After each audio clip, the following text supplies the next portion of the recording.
आज बात करते हैं डिजिटल करेंसी क्या है। अभी 1 दिसंबर को ही आरबीआई के द्वारा डिजिटल करेंसी लॉन्च किया गया है। तो समझते हैं कि डिजिटल करेंसी क्या है, इसका यूज कब करेंगे, कहां पर करेंगे और कैसे इसका यूज करेंगे, इसको कैसे रखेंगे, हम लोग कहां पर रखेंगे। तो आज इसके बारे में ही जानते हैं। तो आप देख रहे हैं मेरा यूट्यूब चैनल सागर के मोती, और इस वीडियो को जरूर लाइक करें। और अभी तक आपने मेरा चैनल को सब्सक्राइब नहीं किया है तो प्लीज मेरे चैनल को सब्सक्राइब कर लें।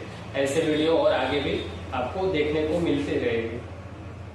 तो बात करते हैं डिजिटल करेंसी क्या है। डिजिटल करेंसी हम लोगों के पास ऐसा ऑप्शनल मीडियम कहें तो है, जैसे कि हम लोग फिजिकल करेंसी को यूज करते हैं। जैसे कि नॉर्मल हम लोग अगर दुकान पे कोई सामान खरीदने जाते हैं तो सामान के बदले उसको पैसा देते हैं। तो वैसे ही हम लोग अभी कोई सामान अगर दुकान से परचेज करेंगे तो दुकान पे एक दुकान वालों ने क्यूआर कोड लगा के रखेंगे, और उस क्यूआर कोड के थ्रू हम लोग डिजिटल करेंसी के माध्यम से उस दुकान वाले को पेमेंट कर सकते हैं। मतलब एक तरह से कह सकते हैं कि डिजिटल करेंसी अब वो फिजिकल नोट नहीं बनके, फिजिकल कॉइन नहीं बनके हम लोगों के पास वो एक डिजिटली माध्यम से हम लोगों का मोबाइल में एक वॉलेट में वो स्टोर रहेगा। जैसे कि हम लोग अभी फिजिकल कॉइन या फिजिकल करेंसी है, जितना भी करेंसी का डिनोमिनेशन होता है, जैसे 5 का, 10 का, 20 का, 50, 100, 200, 500, 2000 का। तो मतलब ये सारे डिनोमिनेशन में आरबीआई के द्वारा डिजिटल करेंसी भी लॉन्च किया गया है। और इसका इस्तेमाल वैसे ही होगा जैसे हम लोग फिजिकल कॉइन या फिजिकल नोट का इस्तेमाल करते हैं। जैसे कि किसी भी दुकान पे किसी भी हम लोग कैसे भी जो पेमेंट करते हैं, या अभी जो इस्तेमाल करते हैं हम लोग यूपीआई, तो उसी के जैसा एक इसको भी पेमेंट कर सकते हैं। अब उसके लिए भी एक क्यूआर कोड रहेगा, और उस क्यूआर कोड को स्कैन करके हम लोग अपना पेमेंट कर सकते हैं।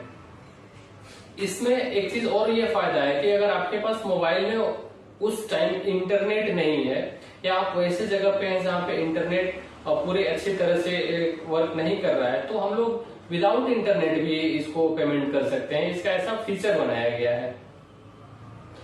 इसके बारे में और जानते हैं कि इसका फायदा ये भी होगा कि अगर आपके पास डिजिटल करेंसी है तो इसमें कोई पुराना होने का, सड़ने का, गलने का, फटने का इसमें कोई उस तरह का डर नहीं रहता है। जैसे कि हम लोग का फिजिकल नोट के साथ हो जाता है, ये धीरे धीरे वो मार्केट में यूज होते होते पुराना हो जाता है, कभी फट जाता है, कभी गलती से भीग जाता है, या फिर वो भूल भी जाता है, कहीं गिर भी जाता है। जैसे वॉलेट अगर कहीं मार्केट में खो गया तो ये भूल भी सकता है, लेकिन इसके साथ वैसा नहीं है। हम लोगों का मोबाइल में ये डिजिटल करेंसी स्टोर रहेगा, और ये एक तरह से कहें तो सिक्योरिटी भी इसमें ज्यादा है। इसके बारे में और आगे जानते हैं कि ये डिजिटल करेंसी अभी अपने कंट्री में सिर्फ 4 शहरों में इसको आरबीआई के द्वारा लॉन्च किया गया है। उन 4 शहर ये है, पहला मुंबई है, दूसरा दिल्ली है, तीसरा भुवनेश्वर है, और चौथा बेंगलुरु है। इन 4 शहरों में इसको लॉन्च किया गया है। और इसको कंट्रोल करने के लिए अभी इसका अथॉरिटी सिर्फ 4 ही बैंक के पास दिया गया है। जैसे फर्स्ट बैंक है SBI, second ICICI, third yes bank, और फोर्थ आईडीएफसी फर्स्ट। 4 ही बैंक को दिया गया है। जैसे इसका कंट्रोल या इसका डिजिटल करेंसी जो जनरेट करेंगे, तो मात्र ये 4 ही बैंक अभी ये इसको कंट्रोल कर सकते हैं। इसके बाद भी इसमें और बहुत सारे बैंक के पास भी अथॉरिटी दी जाएगी, और इसके इन 4 शहरों के अलावा भी बाद में भी और बहुत सारे शहरों में इसका लॉन्चिंग किया जाएगा। जैसे और भी शहरों के नाम हैं, जैसे अहमदाबाद, गंगटोक, गुवाहाटी, पटना, लखनऊ, कोची, शिमला, इंदौर, और ये सब आदि शहरों में धीरे धीरे इसका लॉन्चिंग बढ़ाया जाएगा। अभी ये पायलट लॉन्चिंग के तरह से जैसा ही ये सिर्फ 4 ही शहरों में इसका लॉन्च किया गया है। इसके बारे में और ये कह सकते हैं कि इसका अभी जो आरबीआई के द्वारा इसका नाम दिया गया है, आरबीआई के द्वारा इसका नाम है सीबीडीसी।